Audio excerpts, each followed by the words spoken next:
Jenny for justice திரைப்படத்தின் ஆஹா இப்படி இருக்கலாம்னு நினைக்கிறேன். அவங்க யார் போராடுறது ஜஸ்டிஸ் ஃபார் ஜென்னி. இதில் ஜேஜேன்னு போட்டதுனால எனக்கு அவங்க ஞாபகம் எல்லாம் வந்துருச்சு. மரியாதைக்குரிய பத்திரிகை மற்றும் அனைத்து ஊடக நண்பர்களுக்கும் என்னுடைய பணிவான வணக்கம் தெரிவிச்சுக்கிறேன். அதே மாதிரி முன்னாடி உட்காந்துருக்க வாழ்த்த வந்திருக்கும் அனைத்து நண்பர்களுக்கும் என்னுடைய வணக்கத்தை தெரிவிச்சுக்கிறேன்.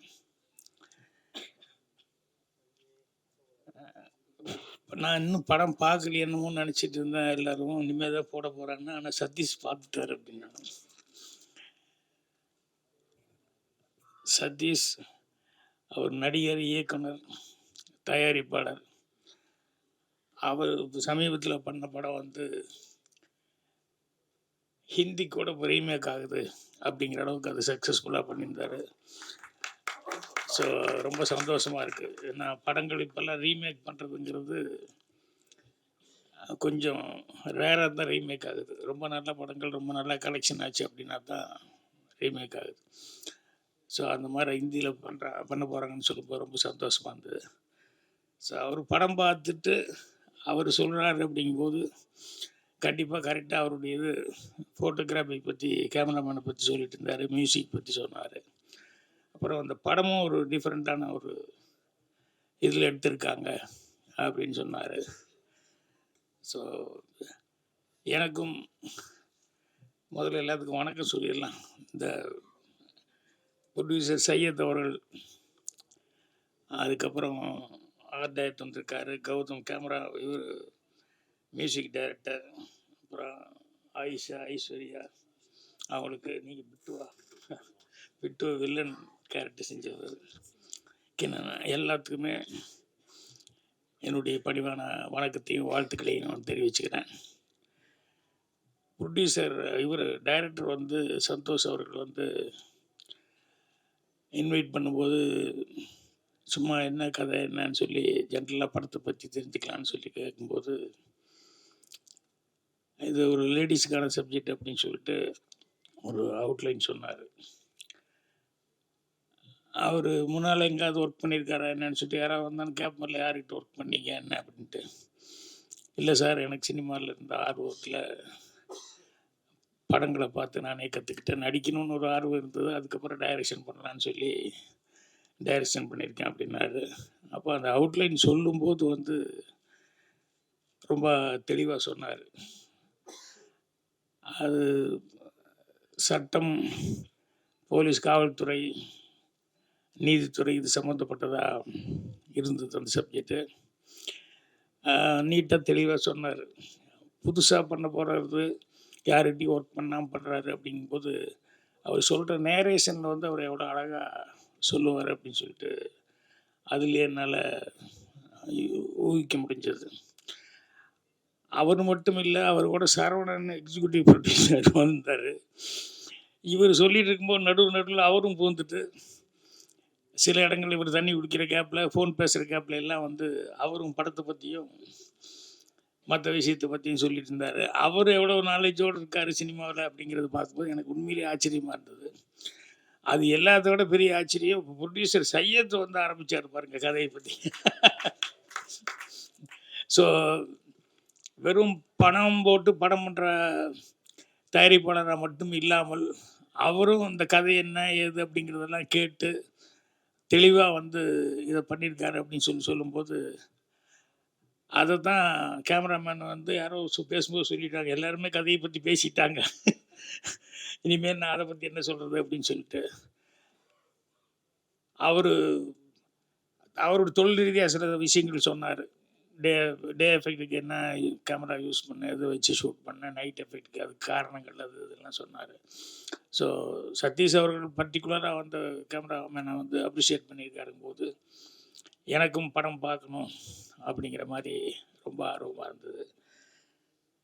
இது கிரைம் சம்மந்தப்பட்டது அப்படின்னு சொல்லும்போது எனக்கு ரொம்ப பிடித்தது. நான் அதிகமாக படம் பண்ண முடியல. நான் வந்து விடிமுறை காத்திரு பண்ணேன், அப்புறம் ஒரு கைதியின் டைரி, இதுதான் ஸ்கிரிப்ட் பண்ணேன். பாக்கி பூராமே ஃபேமிலி ஓரியன்டடாக பண்ணேன். ஆனால் எனக்கு உண்மையிலே பிடித்தமானது அப்படிங்கிறது வந்து க்ரைமு. நான் சினிமா பார்க்குறத விட க்ரைமு, ஆக்ஷன் இது மாதிரி இருக்கிற படங்கள் தான் நான் நிறைய பார்ப்பேன். அதை ரொம்ப லைக் பண்ணுவேன். ஏன்னா அது செய்கிறதும் கஷ்டம். இவர் முதல் படமே வந்து சந்தோஷ் வந்து எப்படி ஸ்கிரிப்ட் பண்ணியிருக்காருன்னு நினைக்கும் போது எனக்கு ஆச்சரியமாக இருக்குது. ஏன்னா அது க்ரைமுக்கு அப்படிங்கும்போது அதுக்கு கொஞ்சம் தனிப்பட்ட ஒரு இதெல்லாம் வேணும். அதை ஸ்கிரிப்ட் பண்ணுறது, சீன் பண்ணுறது அதெல்லாம். ஸோ அவர் ரொம்ப தைரியமாக வந்து இது பண்ணியிருக்காரு. ஏன்னா எனக்கு வந்து ரொம்ப வருஷம் முன்னாடி சினிமாவுக்கு வந்த புதுசில் நான் பார்க்கல. ஆனால் எங்களோட அசிஸ்டண்ட்டு இதில் குழுவில் வந்து ஸ்டோரி டிஸ்கஷன் எல்லாம் உட்காந்துருப்பாங்க. கலைஞான சார், கனகசண்முகா அவங்கெல்லாம் ரொம்ப சீனியர்ஸு. அம்மாரா இவங்கெல்லாம் உட்காந்துருக்கும்போது ஏதாவது அவங்க சர்வீஸுக்கு சில படங்கள்லாம் சொல்லுவாங்க. அதில் கனகசண்முகம் சார் ஒரு க்ரைம் சப்ஜெக்ட் சொன்னார். எனக்கு ரொம்ப பிடிச்சது. அது இன்னும் மனசில் அப்படியே பதிவாயிருக்கு. என்னென்னா 2 பேர் அக்கா தங்கச்சிங்க. அதில் ஒருத்தி வந்து நல்ல ரிச்சு, நல்ல பணக்காரி ஆயிட்டா. இன்னொரு தங்கச்சி வந்து கொஞ்சம் சுமாராக தான் அவளுடைய சூழ்நிலை. அவன் எங்கேயோ தனியாக இருக்கிறா. ஐயோ அக்கா ஒரு இடத்துல இருக்கிறா. ஆனால் அக்கா வந்து எவ்வளோ பணம் இருந்தாலும், எவ்வளோ வசதி வந்தால் கூட தங்கச்சியை வந்து எல்லா ஃபங்க்ஷனுக்கும் கூப்பிட்டு அவங்களுக்கு என்ன செய்யணுமோ, என்ன ஹெல்ப் பண்ணணுமோ எல்லாமே பண்ணி தங்கச்சியை நல்லா கவனிச்சிட்டாங்க. இருந்தாலும் மனிதனுக்கு ஒரு பெரிய ஒரு வீக்கான ஒரு சமாச்சாரங்கிறது பேராசை. இப்போ அக்கா என்ன செஞ்சாலும் அந்த தங்கச்சிக்கு வந்து அவள் இடத்துல நம்ம இல்லையே, நம்ம அந்த பணக்காரி போய் நம்ம இல்லையே அப்படிங்கிறது வந்து அவளுக்கு எப்பவுமே என்ன ஹெல்ப் பண்ணால் கூட அது ஒரு சின்ன அவளுக்குள்ள ஒரு இதாக இருந்துட்டு இருந்தது. இந்த இடத்துல நம்ம இருந்தால் எவ்வளோ நல்லா இருக்கும்னு. அதில் என்னென்னா 2 பேரும் ட்வின்ஸாக இருக்கிறதுனால அச்சு அசப்பில் 2 பேரும் ஒரே மாதிரி இருப்பாங்க. பேச்சு எல்லாமே ஒரே மாதிரி இருக்கும். வீட்டில் இருக்கிறவங்க ரிலேஷனே சில நேரங்களில் தடுமாறுவாங்க. இது யார் அக்கா யார் தங்கச்சின்னு கூப்பிட்றதுல வந்து ஒரு கன்ஃபியூஷன் அவங்களுக்குள்ள. அந்த அளவுக்கு அவங்க 2 பேரும் ஒரே மாதிரி ஒரு ஒற்றுமை இருக்குது. அப்போ அவளுக்கு ஒரு தப்பான ஒரு எண்ணம் வருது. அக்கா இல்லைன்னா நம்ம அந்த இடத்துல இருந்தோம்னா யார் நம்மளை கண்டுபிடிக்க முடியும் அப்படின்னு சொல்லிட்டு இவ வந்து அக்காவை ஏதாவது பண்ணிவிட்டு நம்ம அந்த இடத்துல வந்து உட்காந்துடுறோம்னு சொல்லிட்டு அந்த செக்கில் கையெழுத்து போடுறது முதற்கொண்டு எல்லாமே வந்து அவள் ப்ராக்டிஸில் வந்து எல்லாம் இருந்துட்டு இருந்து எல்லாமே பக்காவாக இருக்குது. யாருனாலையும் கண்டுபிடிக்க முடியாதுங்கிற அளவுக்கு. அப்போ ஒரு தடவை வந்துட்டு அக்காவை வந்து பார்த்துட்டு எல்லாத்துக்கும் தெரியுற மாதிரி ஊருக்கு போகிறேன் அப்படிங்கிற மாதிரி சொல்லிவிட்டு அதுக்கப்புறம் திடீர்னு மிட் நைட்டில் யாருக்குமே தெரியாமல் அக்காவுக்கு ஃபோன் பண்ணி ஏதோ ஒரு அர்ஜென்ட் மேட்ருங்கிற மாதிரி வந்து அக்காவை மர்டர் பண்ணி அந்த பாடி எங்கேயோ மறைச்சி இது பண்ணி விட்டு இவ தான் அக்கா அப்படிங்கிற மாதிரி அடுத்த நாள்லேருந்து அங்கேயே இருந்துடுவாள். ஸோ யாருக்கும் எந்த சந்தேகம் வரல. அந்த அளவுக்கு வந்து அவள் பக்காவாக வந்து அக்கா மாதிரியே எல்லாமே ப்ரிட்டெண்ட் பண்ணிட்டு இருப்பாங்க. அந்த மாதிரி எல்லாமே செக்கு கையெழுத்து போடுறது அது இது எல்லாத்துலேயும் பர்ஃபெக்டாக இருந்ததுனால யாருக்குமே எந்த சந்தேகம் வராது. அப்போ திடீர்னு ஒரு போலீஸ் ஆஃபீஸர் வருவார். வந்து அவர் வந்து அந்த பொண்ணுக்கிட்ட வந்து கேட்பார், இந்த மாதிரி உன் அக்கா எங்கே அப்படின்னு. இல்லை நான் தான் அக்கா அப்படின்னு இவ சொல்லுவா.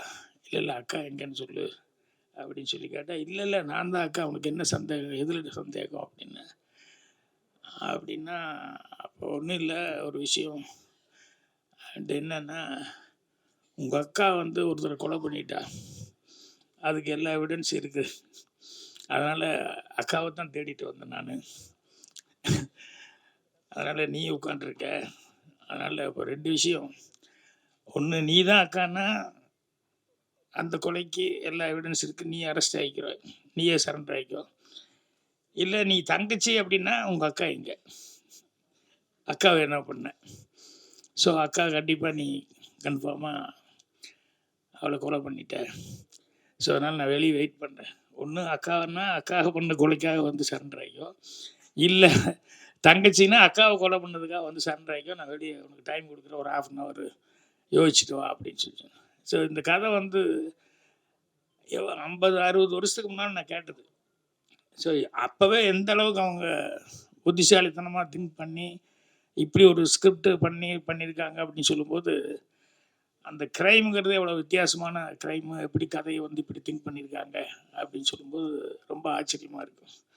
அதே மாதிரி இதில் சட்டம், லாயர் அது இதுன்னு சொல்லி அதெல்லாம் நிறையா வருது. எனக்கு சின்ன வயசுல எல்லாம் வந்து இந்த அந்த கோட்டுக்கிட்டலாம் போட்டு அந்த இதெல்லாம் கட்டிக்கிட்டு யுவர் ஆனர் அப்படின்னு சொல்லிட்டு லாயர்கள்லாம் பேசும்போது பார்த்தா எனக்கு ரொம்ப அது ஒரு பெரிய ஹீரோ மாதிரி எனக்கு ஒரு ஃபீலிங். அதனால் நம்ம லாயருக்கு தான் படிக்கணும் அப்படின்னு சொல்லிட்டு சின்ன வயசில் ஆசைப்பட்டேன். அப்புறம் பார்த்தா சூழல்கள் அது படிக்க முடியல. அப்புறம் கடைசியில் எதுவுமே டிகிரிக்கே படிக்க முடியல போச்சு. அது வேறு பிஎஸ்சியே ஃபெயில் ஆகி வந்துட்டோம்.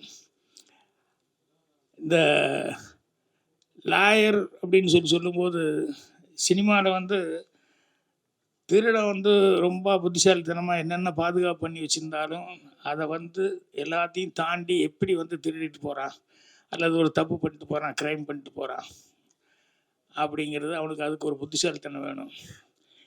இதையெல்லாம் தாண்டி போலீஸ்னு ஒரு டிபார்ட்மெண்ட் வருது.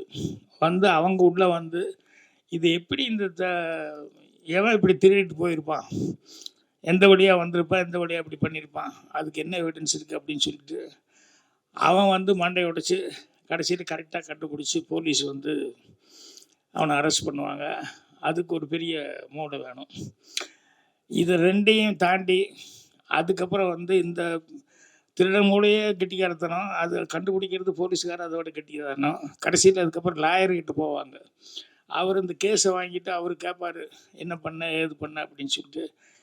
இவன் இப்படி தான் தப்பு பண்ணிட்டான், அது பண்ணிட்டான் அப்படின்னு சொல்லும்போது இவன் திருடினதில் எப்படி, இவன் பிடிச்சது எதை வச்சு பிடிச்சான் அப்படின்னு சொல்லிட்டு இதை உடைக்கிறதுக்காக லாயர் அவரும் இப்படி மூளையை பிரயோகப்படுத்துவார். அது இதை விட கிரேட்டு. இருக்கிறது இல்லைன்னு பண்ணிடுவார், இல்லைங்கிறது இருக்கிறதுன்னு சொல்லி பண்ணிடுவார். ஸோ அந்த லாயர் மூளைங்கிறது இது ரெண்டு விட வித்தியாசமான ஒரு பிரெயின். ஒரு கேஸ் வந்து ஒருத்தன் பட்ட பகலில் வந்து வெட்டியிருக்கான், எல்லோரும் பார்த்துருக்காங்க, எல்லா எவிடன்ஸும் கரெக்டாக இருக்குது. கடைசியில் வந்து யாருனாலையும் ஒன்றும் பண்ண முடியாது, அவனுக்கு ஜட்ஜ்மெண்ட் வரப்போகுது அப்படின்னு சொல்லும்போது அப்போ அவன் வந்து யாரோ ஒருத்தர் வந்து இந்த லாயர் எப்படி அவர் எப்படியா வெளியே கொண்டு வந்துடுவார் அப்படின்னு. அவங்க கூட இருக்கவங்களுக்கு யாருக்குமே நம்பிக்கை இல்லை, இந்த லாயர் எப்படி வெளியே கொண்டு வர முடியும், எல்லோரும் விட்னஸோடு பார்த்துட்டாங்க, பகல்லையே நடந்தது, இதுக்கு சான்ஸே இல்லையா அப்படின்னா இல்லை அப்படின்னா அவர் கொஞ்சம் ஃபீஸ் அதிகமாக கேட்பார், ஆனால் கண்டிப்பாக வெளியே கொண்டு வந்துடுவார் அப்படின்னு.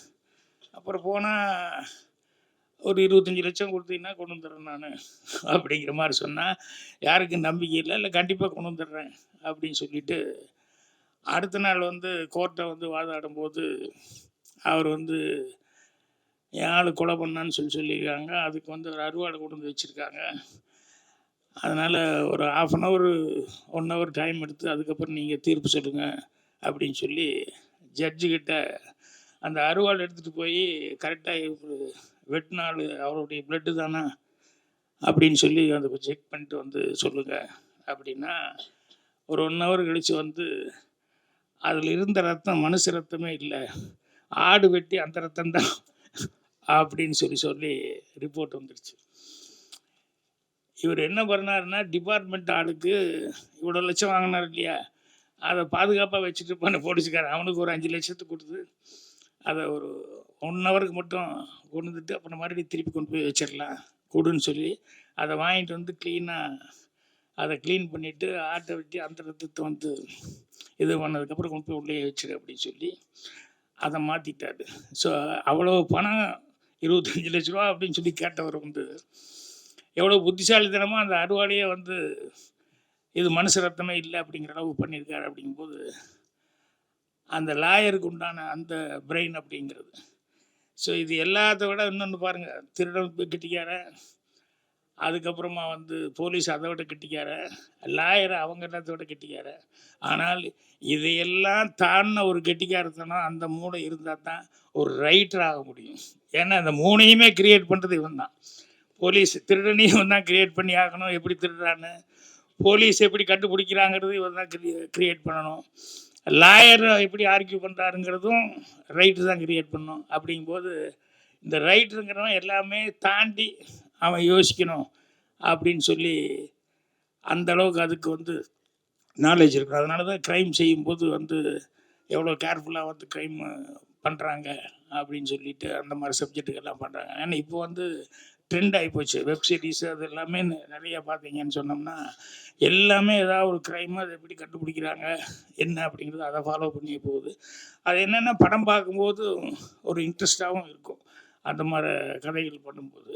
ஸோ இப்போ என்கிட்ட வந்து பேசிகிட்டு இருக்கும்போது கூட ஒரு 2 படத்தை பற்றி சொல்லிக்கிட்டு இருந்தார். அவசியம் பாருங்கள் இந்த படங்கள்லாம் உங்களுக்கு பிடிக்கும் அப்படின்னு சொல்லிட்டு.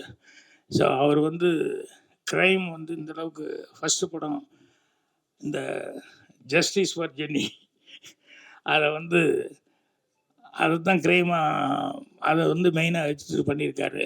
ஸோ ஒரு தப்பு நடக்குது அப்படிங்கிறது நமக்கு தெரிஞ்சிருச்சு, கதையில் வந்து இது பண்ணுச்சு. அதை வந்து அந்த தப்பை வந்து நிவர்த்தி பண்ணுறதுக்கு அது அந்த கேஸை மறுபடியும் எடுத்து ஏதோ பண்ணுறாங்க அப்படிங்கிற மாதிரி இந்த கதை வந்து ஒரு அவுட்லைனில் கேள்விப்பட்டேன். ஸோ கதை வந்து கேட்டப்போவே ரொம்ப இன்ட்ரெஸ்டிங்காக இருந்தது. இப்போது சதீஷ் அவர்களெல்லாம் சொன்னதுக்கப்புறம் பார்த்தா எப்போ படம் போடுவாங்க அப்படிங்கிற அளவுக்கு இருக்குது. ஸோ அவசியம் இந்த மாதிரி படங்கள் வந்து இது யார் எவ்வளோ பேர் நடிச்சிருக்காங்க எவ்வளோ ஃபெமிலியர் அப்படிங்கிறத விட சப்ஜெக்ட் நல்லா இருந்து அதுக்கு தகுந்த மாதிரி ஆர்டிஸ்ட்டுக்கு வந்து கரெக்டாக பர்ஃபார்மன்ஸ் பண்ணியிருந்தாங்க அப்படின்னு சொன்னோம்னா கண்டிப்பாக படம் பார்க்குற எல்லாத்துக்குமே அது ரொம்ப இம்ப்ரெசிவாக இருக்கும். ஸோ அதனால் இந்த படத்தை நானும் எதிர்பார்த்துட்ருக்கிறேன். கண்டிப்பாக பத்திரிகையாளர்கள்லாம் வந்து இந்த மாதிரி அது எல்லாமே பொதுவாக நீங்கள் வந்து படங்களுக்கு வந்து பத்திரிகை மற்றும் டிவி ஊடக நண்பர்கள் அவங்க வந்து கொடுக்குற அந்த ஃபஸ்ட்டு பேஸாக அவங்க வந்து ஓப்பனிங்கை வந்து பார்த்துட்டு அவங்க சொல்கிறத வச்சு, ஏன்னா நிறைய பேர் இன்றைக்கும் சினிமா பார்க்குறவங்க ரிவ்யூ எல்லாம் என்ன வந்திருக்குப்பா பார்த்துட்டு போகலாம், சும்மா அனாவசியமாக காசு செலவு பண்ண வேண்டாம் அப்படிங்கிற லெவலில் தான் இருக்காங்க. அதனால் எல்லாருமே வந்து அந்த ரிவ்யூக்காக வெயிட் பண்ணுறாங்க. ஸோ உங்களுடைய ரிவ்யூங்கிறது வந்து இந்த மாதிரி சின்ன படங்களுக்கு நல்ல படங்களுக்கு கண்டிப்பாக ஒத்துழைப்பு கொடுக்குற அளவுக்கு இருக்கணும். அதை நீங்கள் செய்வீங்க அப்படின்னு சொல்லிட்டு நான் நம்புகிறேன். ஸோ இந்த டீமுக்கு எல்லாத்துக்குமே வந்து அட்வான்ஸாக என்னுடைய வாழ்த்துக்களை தெரிவிச்சுக்கிறேன். சதீஷ் படம் எப்படி ஹிந்திக்கு போச்சு அதே மாதிரி வந்து இவருடைய படமும் இந்த படமும் வந்து ஜஸ்டிஸ் ஃபார் ஜென்னியும் வந்து கண்டிப்பாக அடுத்த லாங்குவேஜ்லாம் இப்போவே பை லாங்குவேஜ்லாம் எடுத்துக்க எனக்கு தெரியாது, நான் தமிழ் தான் அப்படின்னு. அப்புறம் என்னடா ஒரே கேரளா வாடையாக இருக்குது, எல்லாருமே மலையாளத்தில் கொஞ்சம் பேசுகிறவங்களாம் நிறைய பேர் இருக்காங்க அப்படின்னு சொல்லி அப்புறம் கேட்டால் ஒருத்தர் பேசும்போது தான் தெரிஞ்சது பை லாங்குவேஜில் தான் பண்ணியிருக்காங்க, தமிழன் மலையாளம் அப்படின்னு சொல்லி. ஸோ அதனால் அடுத்தது வந்து அடுத்த லாங்குவேஜுக்கெல்லாம் கூட இந்த படம் வந்து ரீமேக் ஆகி சக்ஸஸ்ஃபுல்லாக போகணும் அப்படின்னு சொல்லி என்னுடைய வாழ்த்துக்கள் தெரிவிச்சுக்கிறேன். நன்றி, வணக்கம். அனைவருக்கும் வணக்கம். என்ன சொல்கிறதுன்னு தெரில. தமிழில் ரொம்ப ஃபார்மலாக பேசலாம் எனக்கு வராது. முதல்ல நன்றி தான் சொல்லணும் கடவுளுக்கு. பாக்யராஜ் சார் கூட, சதீஷ் சார் கூட இப்படி ஒரு ஸ்டேஜ் ஷேர் பண்ணிக்கிறதுக்கு ஒரு வாய்ப்பு கொடுத்ததுக்கு Santhosh sir, thank you so much for trusting me in this project. அப்புறம் ஸோ எக்ஸைட்டட். சத்தியமாக வார்த்தையே வரல, எப்படி சொல்கிறதுன்னு தெரில. ட்ரெய்லர் அவ்வளோ நல்லா இருக்குது, சாங் கூட ரொம்ப நல்லா இருக்குது. அண்ட் ஜஸ்டிஸ் ஃபார் ஜென்னி பற்றி பேசும்போது இது வந்து எல்லாரும் பார்க்க வேண்டிய ஒரு படம்னு நினைக்கிறேன். இந்த சொசைட்டியில் நடந்த நம்ம நிறைய பேர் கேள்விப்பட்டிருக்கோம் இந்த மாதிரி நிறைய சிச்சுவேஷன்ஸ், இன்சிடென்ட்ஸ். ஸோ அதுக்கெல்லாம் ஒரு ஒரு பெரிய ஒரு இம்பேக்ட் கொண்டு வர மாதிரி ஒரு சப்ஜெக்ட் எடுத்து வச்சுருக்காங்க. அண்ட் ஒர்க்கிங் எக்ஸ்பீரியன்ஸ் சொல்லும்போது பிட்டு சேட்டன், ஐஸ்வர்யா, கௌதம் சேட்டன், அப்புறம் இன்னும் நிறைய சீனியர் ஆர்டிஸ்ட் கூட ஸ்க்ரீன் ஷேர் பண்ணுறதுக்கு கூட ஒரு வாய்ப்பு கிடைச்சிருக்கு. So thank you so much media persons for being here. எங்கே வந்திருக்கிற எல்லாருக்கும் நன்றி. எல்லாரும் படம் பாருங்கள், சப்போர்ட் பண்ணுங்கள். Thank you so much. Good morning every one. வணக்கம். ഞാൻ சினன் சொன்ன மாதிரி I am also from Kerala, Cochin. Tamil தெரியும், ஆனால் பேசுறதுக்கு தெரியாது. பட் கற்றுக்கிட்டு இருக்கு, இப்போ நல்லா கற்றுட்டு இருக்கு நல்ல நல்ல தமிழ் படம் பண்ணுறதுக்காக. Anyway, first of all it's a dream come true moment. இங்கே ஜஸ்டிஸ் ஃபார் ஜெனியில் first of all thank you director Santhosh sir for giving this opportunity, believe பண்ணி இந்த கேரக்டர், பெரிய கேரக்டர் தந்துறதுக்கு. And to the producer sir, Said, Tamin sir, thank you. And each and everybody, the crew, DOP sir, Veeramani sir, the whole crew, Ashika, Aishwarya, Sinan, the music director, Gaudam, nalla panni vechirukkinga. And you have seen 2 songs here, na rendu song. Adum Gaudam sonna madiri avanga pondati da paadittu irukku. And she have done so many Malayalam songs in Malayalam industry. പിന്നെ വന്ന Bhagyaraj sir, like I got a very good opportunity to work with your son in the movie called Balti. நல்லா பண்ணி வச்சிருக்குங்க sir. I respect him. He done a very good job in that. പിന്നെ வந்து justice for Jenny இது வந்து ஒரு small strong movie. Meaning just movie படத்தில் movie நேமில் இருக்கு ஜஸ்டிஸ் ஃபார் ஜெனி. அது ஜஸ்டிஸ் கிடைக்கும் வரைக்கும் it's a suspense crime thriller subject.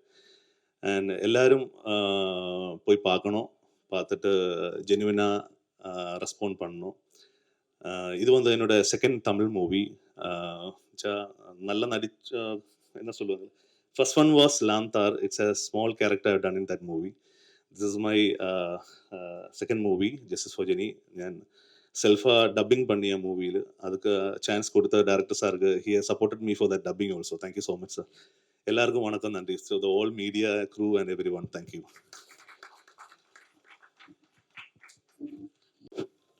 அனைவருக்கும் காலை வணக்கம். முதல்ல இந்த நிகழ்ச்சி வந்து ரொம்ப ஒரு சந்தோஷமான மகிழ்ச்சியான நிகழ்ச்சி. பத்திரிகையாளர்கள் கூட ஒரு 10:30 மணிக்கு ஆரம்பித்து 11:30 மணிக்கு கிட்டத்தட்ட முடிய போகுது.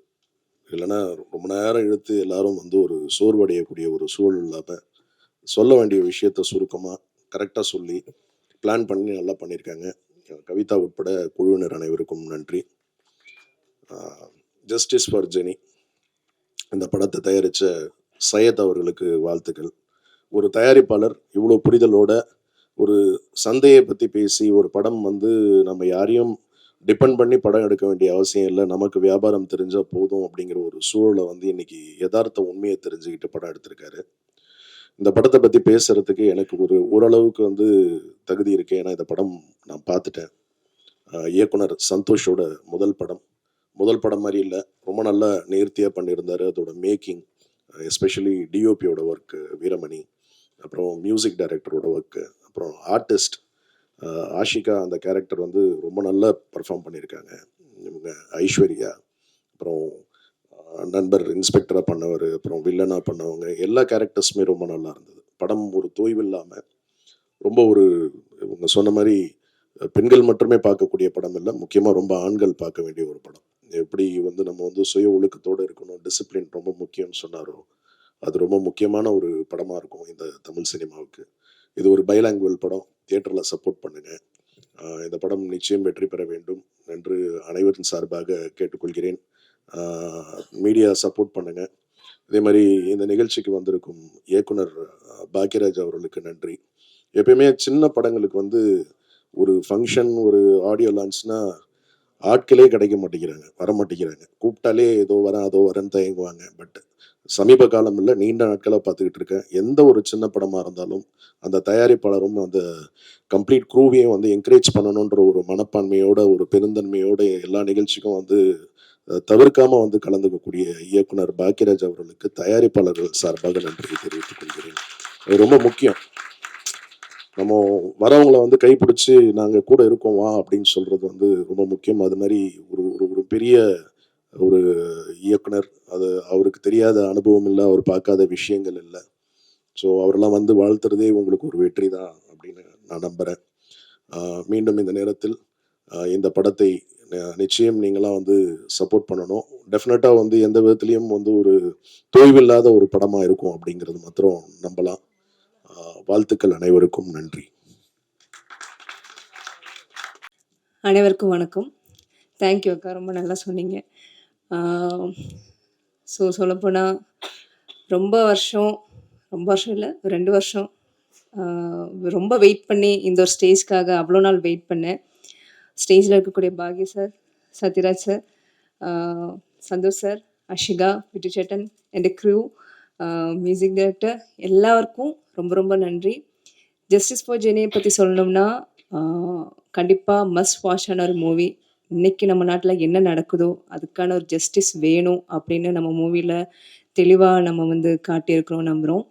எல்லாருக்கும் பிடிக்கும். ஸோ கூட இருந்து எல்லாம் சப்போர்ட் பண்ணுங்கள். Thank you so much.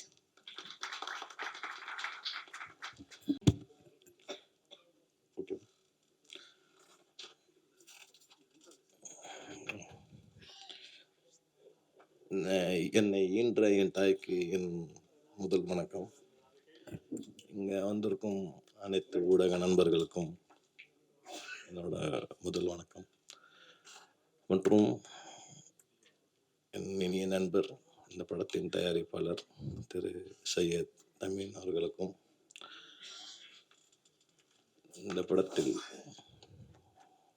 நான் என்ன நினைக்கிறேனோ அதை ஒரு விஷுவலாக காட்டுறதுக்கு என்னோட கண்ணா, இந்த படத்தோட கண்ணா இருந்த என்னோட கேமராமேன் வீரமணி அவருக்கும்,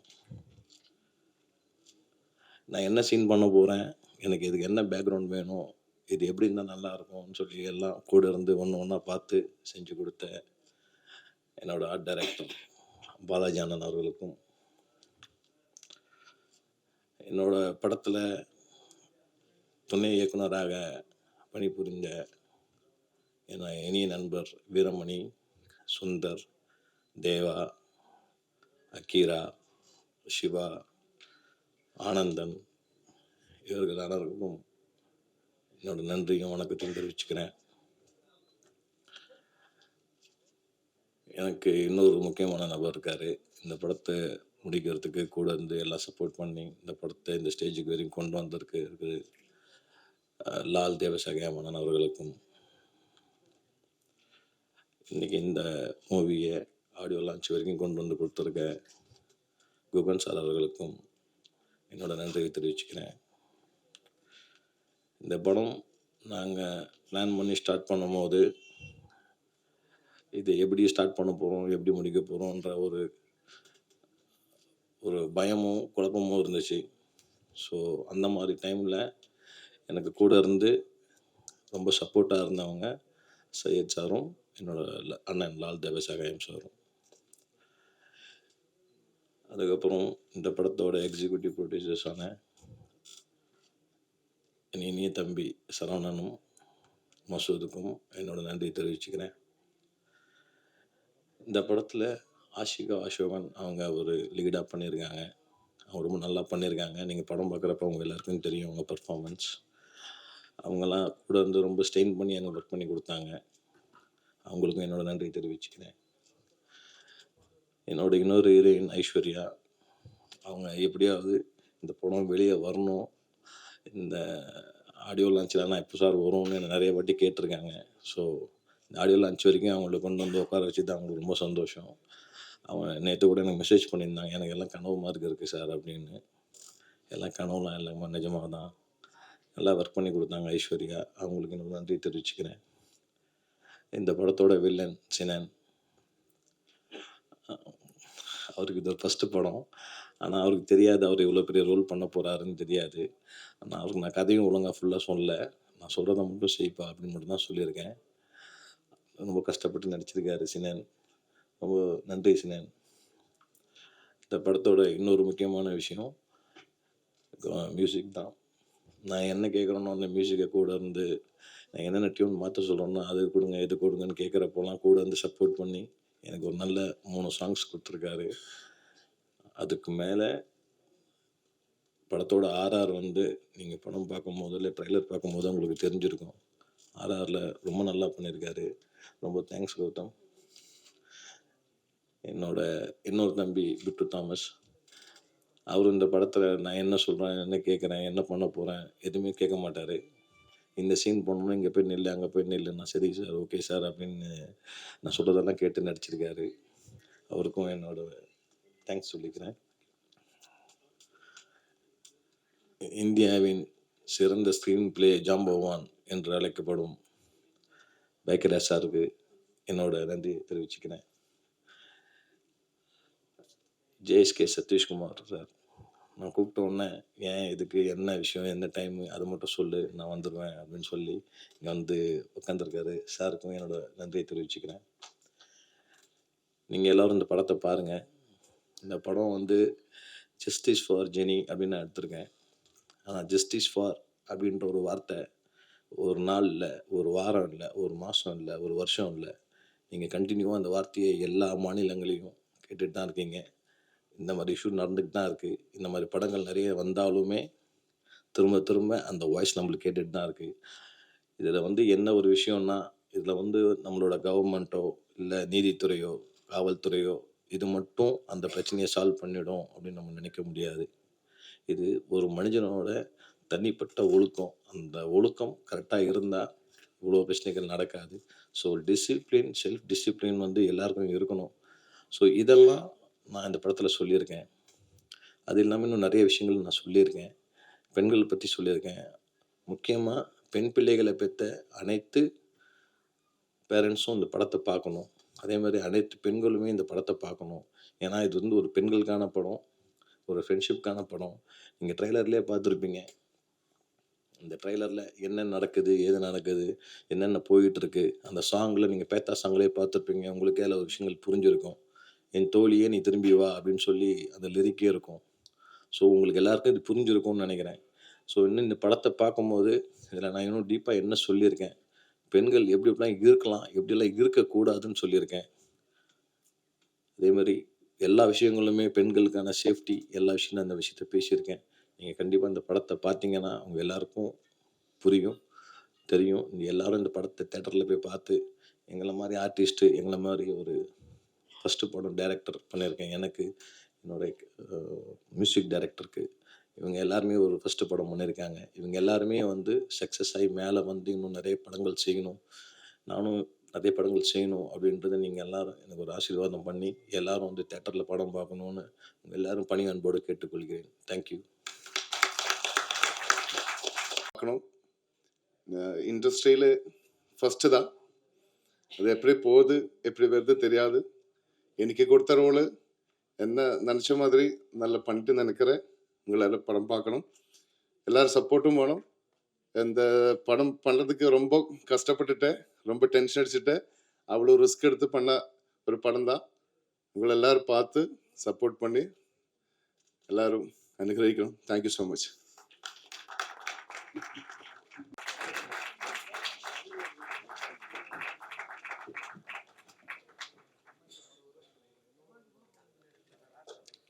Guys, mic take.